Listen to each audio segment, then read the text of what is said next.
늦게까지 달려있던 잎은 다 떨어졌지만 아직은 겨울 전정이라고 하는 동계 전정할 때가 아닙니다. 그 까닭은 다른 영상에서 설명드렸지만 일단 1월 말부터 2월 초에 하는 것이 적기입니다. 이건 일반 대목 사과여서 가지 자람이 왕성하여 대부분 장과지가 많고 내가 원하는 단과지는 얼마 안 됩니다. 올가을 뽑아내고 외성대목 사과로 대체하려고 했지만 내가 원하는 품종 풍기여서 할 수 없이 1년 더 달아먹어야 할 것 같습니다. 원래는 별로 가을 장마가 길어서 제 맘대로 자라서 결과지가 얼마나 긴지 모르겠습니다. 물론 겨울 전장 결과지부터 하는 건 아니죠. 무엇보다 제거해야 할 가지는 도장지죠. 어느 과수나 도장지 다 제거하면 7, 8할은 전정을 한 셈입니다. 이 도장지는 뿌리로부터 잎에서 만든 광합성 다 받아먹고는 햇빛과 통풍을 가리는 놈이니 이것 제거가 중요합니다. 뿌리로 똑바로 힘차게 자라는 가지들은 모두 잘라내죠. 내내도 다시는 올라오지 않도록 하자면 바싹 붙여 잘라내고 근처 나무가 없으면 한두 눈 두고 잘라 거기에 나오는 신초를 받으면 됩니다. 사실 그보다 먼저 해야 할 일은 여기처럼 주지의 굵기가 주지가 붙은 곳의 주간 굵기에 비해 3분의 1 굵으면 잘라 새로 가지를 받아야 합니다. 주지 갱신이죠. 그 외 할 일은 긴 가지 자르는 단축 전정. 여긴 그렇지 않습니다만 가지가 너무 많으면 필요없는 가지 솎아내는 소금 전정이 있지만 가장 시간이 많이 가고 힘이 든다면 힘이 드는 것이 결과지 전정이라고 할 수 있습니다. 꽃눈이 달리지 않고 잎눈이 달린 가지는 그 중간 저기한 위치에 자름 전정하여 봄 되면 남은 가지에 새로 신초받아 내내 쓸 결과지를 만들어야겠죠.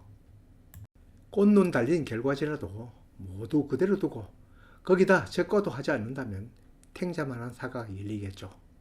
이건 솎아내야 하는데 당연히 우량 결과지 두고 불량 결과지는 제거하는 게 좋겠죠. 중간을 잘라 새로 신초를 받아야 합니다.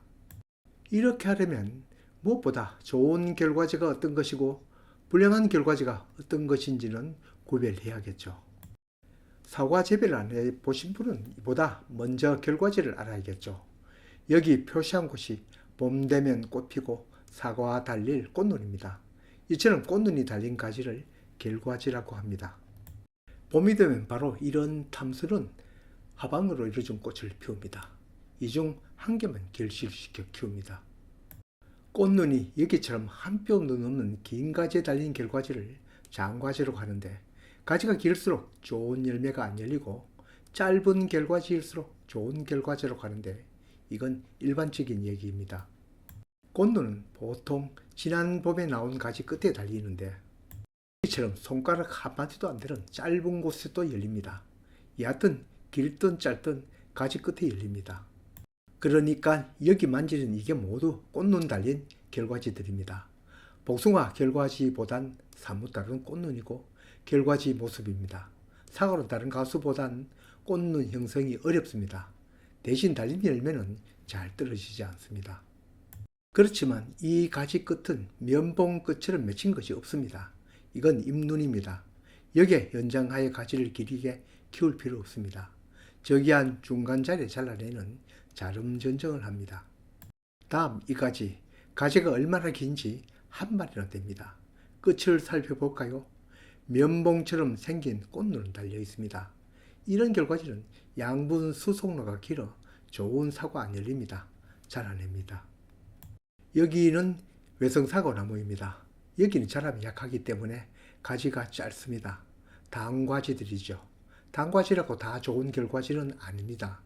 여기 달린 꽃눈이 면봉처럼 볼록한 이 꽃이 탐스럽고 큰 것이 좋은 결과지입니다.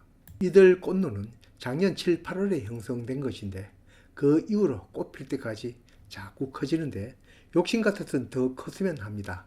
그렇지만 주변에 이보다 나은 결과지가 없다면 그대로 두어야겠죠. 여긴 작년에 과일 달아 먹었던 자리입니다. 과일 달고 나온 가지를 과대지라고 하죠. 과일이 달리면 양분이 저 주간을 지나 측지 그리고 이 과대지를 지나오니 양분 흐름은 그리 좋지 않습니다만 주변이 이보다 더 좋은 결과지가 없다면 올 봄에도 여기 사과 달아먹습니다. 전문 농가에서도 이런 과대지 과일 흔히 달아먹습니다. 그만큼 사과는 좋은 결과지가 그리 많지 않습니다. 꽃눈은 깔끔하게 나왔습니다. 그리 나쁜 사과는 달리지 않을 것 같습니다. 지금 우량 결과지, 불량 결과지가 다음 굵을 사과, 작을 사과 거의 결정 짓는다고 보면 됩니다. 이건 아주 짧은 단과지입니다. 여기에 사과 달리면 굵어집니다. 그런데 아깝습니다. 번데기 결과지입니다. 꽃눈이 달린 결과지가 번데기처럼 주름이 있습니다. 주름은 왜 생겼나? 바로 2번 자란 때문입니다. 원래는 1차 순 나오고 자람이 먹고 거기에 꽃눈이 나와야 하는데 꽃눈이 생기고도 2차로 자란 것입니다. 이 가지는 지난 6월 하순에 촬영한 것인데 여기 신초 가지 끝마다 잘 멈추었습니다. 이렇게 가지 끝이 자람을 멈추면 여기에 7, 8월에 꽃눈이 생깁니다. 지난 25년도는 6월 하순까지는 이렇게 꽃눈이 잘 먹고 장차 꽃눈이 오는데 그 이후 장마기가 오니 이놈들이 얼씨구나 좋다고 자란 것입니다. 이 가지도 짧은 단과지인데 2차 성장한 과지입니다. 여기를 기준으로 안쪽은 1차 성장한 것이고 그 이후로는 2차 성장한 가지입니다. 번데기 결과지이죠. 게다가 갈색 날개 매미충이 산란을 해놓았네요. 이래저래 이 결과지는 잘라내야 하겠습니다. 이번에는 다시 일반 대목 사과나무로 왔습니다. 앞에서 언급한 것처럼 결과지들이 모두 장과지, 그것도 한 발이나 되는 장과지가 많습니다. 나무 자체가 자람도 좋지만 지난 가을까지 장마가 계속되고 햇빛 구경을 못하다 보니 이렇게 길어졌습니다. 이 가지도 1차로 여기까지 자랐다가 자람을 멈추는데 그 뒤로 비가 계속되니 다시 이만큼 한 뼘도 넘게 자랐습니다. 바로 2차 성장한 가지입니다. 그 안쪽에 단축 전정을 하고 다시 가지를 받아야 합니다. 가지 우량 결과지, 불량 결과지를 얘기하였지만 비록 불량한 결과지라도 주변에 결과지가 없으면 두어야 합니다. 측지에 결과지가 없고 과일이 달리지 않으면 그 가지는 우짜라서 다음에 나온 신초 먹게 하기 어렵습니다. 동계 전쟁을 해보면 그때는 분명 꽃눈이라고 짐작되었던 곳에 봄이 되면 꽃이 피지 않고 잎이 나오는 경우도 있습니다. 이처럼 식물은 기후에 민감합니다. 이런 점도 있고 또 사과 재배 경험이 없는 경우일수록 결과지를 필요 이상으로 남기는 것이 좋습니다.